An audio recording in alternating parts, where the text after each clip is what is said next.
আজকে তোমাদের সাথে শেয়ার করব একটি মাত্র ডিম দিয়ে আর কিছু আলু সিদ্ধ দিয়ে দুর্দান্ত স্বাদের একটি রেসিপি।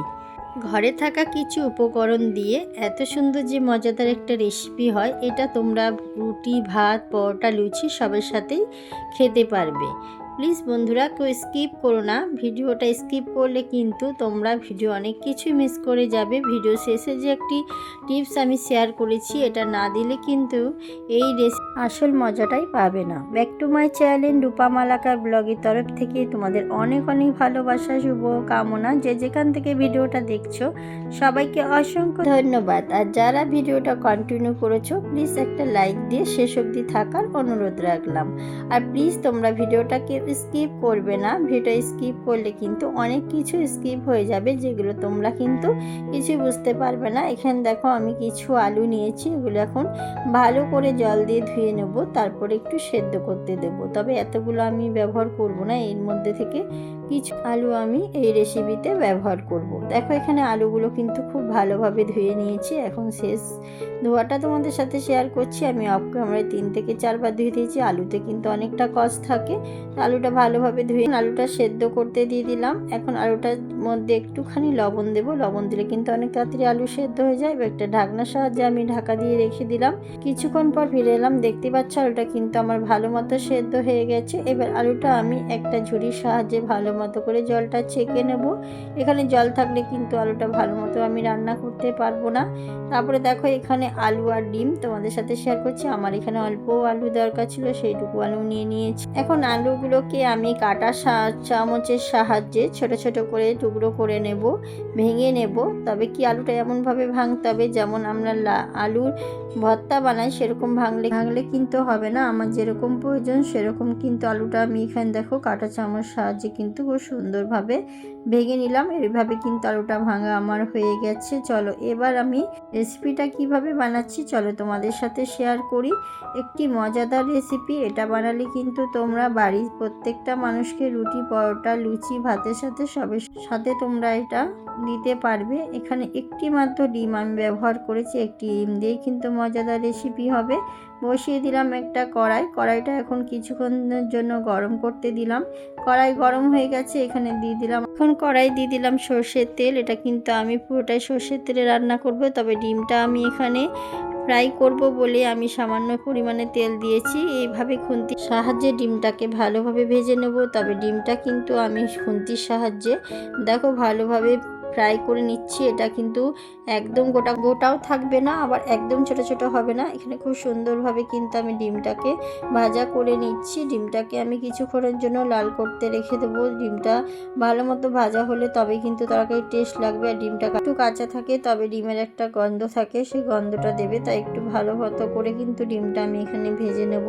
ডিমটা কিন্তু এখনও ভাজা কমপ্লিট হয়নি। এখন দেখো ডিমটা খুব সুন্দরভাবে ভাজা হয়ে গেছে। ওই কড়াইয়ে দিয়ে দিলাম সামান্য পরিমাণে তেল। এখানে তেল বেশি ব্যবহার করতে হবে না, অল্প তেলেই তরকারিটা হয়ে যাবে।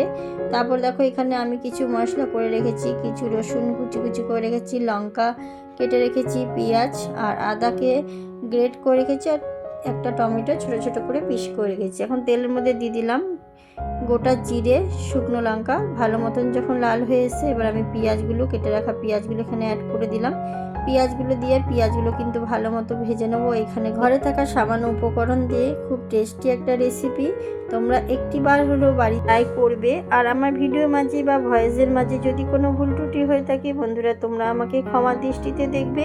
এখানে দেখো পেঁয়াজটা কিন্তু আমার অনেকটাই ভাজা হয়ে এসেছে। এবার আমি কেটে রাখা লঙ্কাগুলো এখানে অ্যাড করে দিলাম। তোমাদের সুন্দর সুন্দর কমেন্ট করার জন্য তোমাদের অনেক অনেক ধন্যবাদ। তোমাদের সুন্দর কমেন্ট কিন্তু দ্বিতীয় দিন একটা ভিডিও করার সাহায্য তোমরাই আমাকে এনে দাও। দেখো এখানে পেঁয়াজ আর লঙ্কা কিন্তু ভালো মতো ভাজা হয়ে গেছে।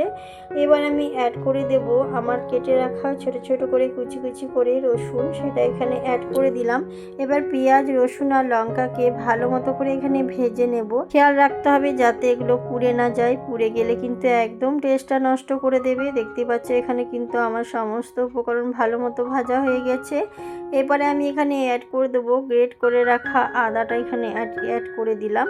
এখন আদা, পেঁয়াজ, রসুন, লঙ্কা সব উপকরণ দিয়ে আমি ভালো মতো একটু তেলের মধ্যে ভেজে নিলাম।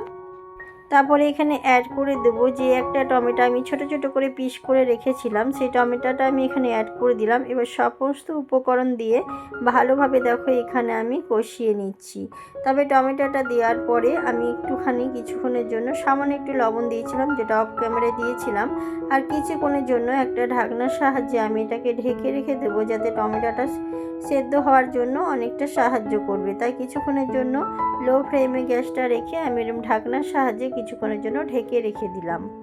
এখন ঢাকনা সরানোর পর দেখো মশলাটা কি সুন্দরভাবে সেদ্ধ হয়ে গেছে আমার, আর টমেটোটাও খুব সুন্দরভাবে সেদ্ধ হয়ে গেছে। এখানে কিন্তু কোনো জিরে গুঁড়ো, ধনে গুঁড়ো এগুলো কিছু কিন্তু আমি ব্যবহার করব না। এই ভাজা মশলার উপরে সামান্য একটুখানি দিয়ে দেবো আমি ঝাল লঙ্কার গুঁড়ো। এটা একটু ঝাল ঝাল হলে খেতে টেস্ট হবে। ঝালটা তোমাদের উপরে নির্ভর করে, তোমরা যেরকম পছন্দ করো। দিয়ে দিলাম হলুদ, দিয়ে দিলাম পরিমাণ মতো লবণ। এই লবণ, হলুদ আর ঝাল লঙ্কার গুঁড়ো দিয়ে ভালো মতো করে আমি কষিয়ে নেব। তবে এটা কষাতে কষাতে খুব সুন্দর কিন্তু থেকে তেল ছেড়ে গেছে, দেখতেই পাচ্ছ। তবে এখনও কিন্তু কিছুক্ষণের জন্য এটা কষাতে হবে। মশলা যতটা কষাবে তরকারির কিন্তু টেস্টটা ততটাই সুন্দর আসবে। দেখো এখানে দেখো কতটা সুন্দর আমার মশলার কালারটাও এসছে আর কষানো হয়েছে। এখন দেখো এখানে আমি যে সেদ্ধ আলুগুলোকে ছোট ছোট করে টুকরো করে রেখেছিলাম সেগুলো এখানে অ্যাড করে দিলাম। এবার দেখো ভালোভাবে আলুর সাথে মশলাটাকে আমি এভাবে কষিয়ে নেব। তবে আলতো হাতে এটা কষাতে হবে, যাতে আলুটা একদম আরও ভেঙে না যায়, এরকমই কিন্তু আলুটা রাখতে হবে। তার জন্য আলতো হাতে কিন্তু এটাকে কষিয়ে নিতে হবে। এখানে কষানো হয়ে গেছে, দিয়ে দিচ্ছি সামান্য পরিমাণে জল। এটা কিন্তু ঝোল হবে না, এটা একটু মাখা মাখা হবে, তাই সামান্য জল দিলাম। আর আলুটা যেহেতু সেদ্ধ হয়ে আছে তাই এখানে জলের পরিমাণ বেশি দিলাম না। একটা ঢাকনার সাহায্যে আবার আমি কিছুক্ষণের জন্য ঢেকে রেখে দিলাম। তারপরে দেখো কিছুক্ষণ পর ফিরে এলাম। এখন ঢাকনাটা আমি সরিয়ে নেবো। এখানে ঢাকা দেওয়ার কারণ হচ্ছে এটা সবই সেদ্ধ ছিল, তবে মশলার সাথে আলুটা খুব সুন্দরভাবে মিশে যাবে, তাই একটু ঢাকা দিয়ে কিছুক্ষণের জন্য রেখে দিয়েছিলাম। এখন দেখো কতটা লোভনীয় হয়েছে। এখন আমি দেখে নিলাম আমার কিন্তু একদম পারফেক্ট হয়ে গেছে। এখানে এখন আমি ভেজে রাখা ডিমগুলো অ্যাড করে দিলাম। ডিমগুলো দিয়ে আমি কিন্তু এগুলো কিছুক্ষণের জন্য আবার আমি ফুটতে দেব। এতটা ঝোল কিন্তু আমি নামাবো না, এটা পুরো মাখা মাখা হবে। তার জন্য আরও কিছুক্ষণের জন্য এটাকে ডিম দিয়ে আমি ফুটতে দেব। তবে এতটা আমি ঝোল রাখবো না, এটা একদম মাখা মাখা হবে। এর জন্য আরও কিছুক্ষণ এটা আমি শুকিয়ে নেব পুরো ঝোলটা। এখন দেখো ভালো মতো কিন্তু আমার শুকিয়ে গেছে। আর দিব সামান্য পরিমাণে গরম মশলা, এখানে কিন্তু বেশি গরম মশলা দিলে হবে না। এখন দেখো আমার কিন্তু রেসিপিটা একদম পারফেক্ট তৈরি হয়ে গেছে। বন্ধুরা তোমাদের কাছে কেমন লাগলো তোমরা অবশ্যই আমাকে একটা কমেন্ট বক্সে জানাবে। দেখো এখন আমি একটা বাটিতে সার্ভ করে নিচ্ছি। দেখতে অনেকটা লোভনীয় হয়েছে, খেতে কিন্তু তার থেকে দ্বিগুণ লোভনীয় হয়েছে। এরকম রেসিপি বানিয়ে তোমরা কিন্তু বাড়ির আত্মীয় স্বজন হলে তাদেরকেও পরোটা লুচির সাথে সকালে জলখাবার নাস্তার সাথে দিতে পারো। বাড়িতে যখন কোনো সবজি না থাকে, অনেক চিন্তা থাকে আমরা কি রান্না করব, এরকম একটা রান্না করে রাখলে কিন্তু সবার কাছে কিন্তু অনেকটাই মজা লাগবে।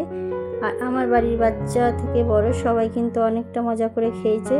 আর এই রেসিপিটা বাড়িতে থাকা সামান্য উপকরণ আর একটি ডিম আর দুটি সেদ্ধ আলু দিয়ে কিন্তু সুন্দর একটা রেসিপি তৈরি হয়ে যাবে। এরকম যদি একটা রেসিপি থাকে, গ্যারান্টি দিয়ে বললাম এক থালা গরম ভাত যে কখন নিমেষে মাত্র শেষ হবে তোমরা টেরই পাবে না।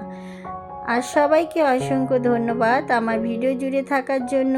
আজকে এখানেই বিদায় নিলাম, কালকে একটা নতুন ভিডিও নিয়ে তোমাদের সামনে চলে আসবো। সবাই ভালো থেকো, সুস্থ থেকো, সবাইকে টাটা।